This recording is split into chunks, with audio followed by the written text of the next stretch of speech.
আজি এটা বেলেগ ৰেচিপি লৈ আহিছোঁ। ৰেচিপিটো মই বনোৱা নহয়, কিন্তু মায়েহে বনাইছে। মায়ে বনাইছে হাঁহে কোমোৰাই।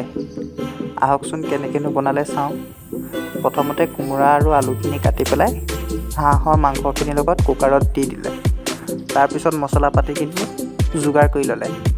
সেয়া ধুনীয়াকৈ হাঁহ কোমোৰাখিনি হুইচেল মাৰি সিজাই লোৱাৰ পাছত মছলাখিনি ধুনীয়াকৈ পিচি ল'লে, মানে আদা নহৰু কিটো। সেইদিনাখন মায়েও মোক ক'লে যে তইহে ৰেচিপিটো বনাই দিছ, আজি ময়ো বনাওঁ দেচোন। সেইবাবে আজি মাৰ হৈ পেলাই ভিডিঅ'টো বনাইছোঁ।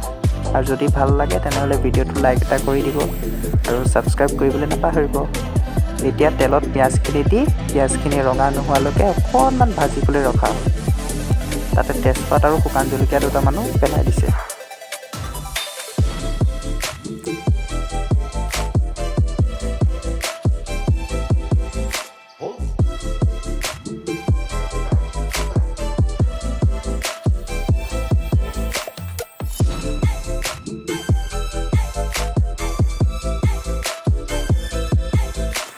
এতিয়া আদা নহৰুখিনি তাত দি দিয়া হ'ল আৰু আদা নহৰু কেঁচা গোন্ধটো নোযোৱালৈকে সেইখিনি ফ্ৰাই কৰা হৈছে। ময়ো মাজে মাজে অকণ মাক হেল্প কৰি দিছোঁ আকৌ।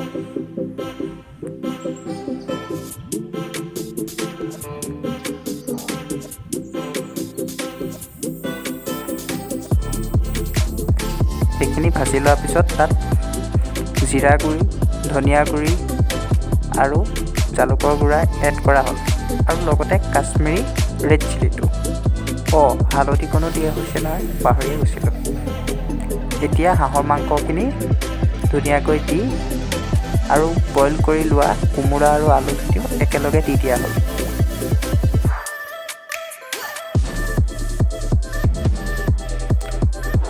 অলপ টাইম ভজাৰ পিছতে চাওকচোন কি ধুনীয়া কালাৰ আহিছে।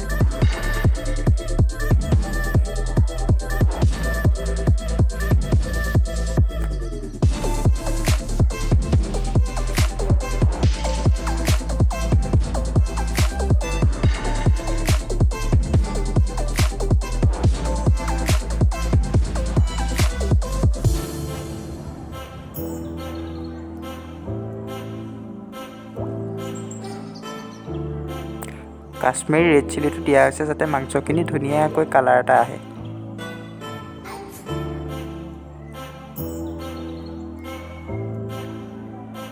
এতিয়া ল' ফ্লেমত দি ধুনীয়াকৈ ঢাকনা মাৰি সিজিবলৈ ৰাখি দিয়া হ'ল। আৰু অলপ পিছতে আমাৰ মাংসখিনি ভালকৈ সিজিলে আৰু মছলাটো ধুনীয়াকৈ মাংসত সোমাই গৈছে বাবে ধুনীয়া কালাৰ আহিছে।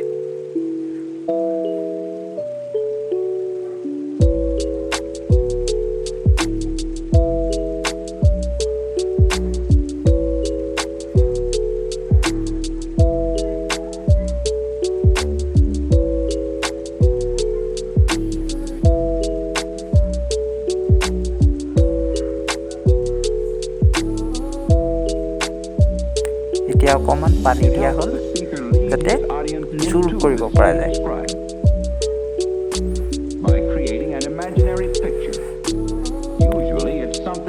এতিয়া সেই তৰকাৰীখিনিত গৰম মছলা এড কৰা হ'ল।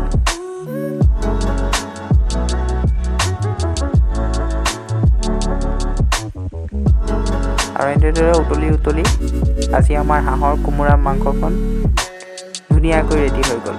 এতিয়া খোৱাতহে জোৰ। যদি ভিডিঅ'টো চাই ভাল লাগিলে তেনেহ'লে লাইক কৰিবলৈ নাপাহৰিব আকৌ।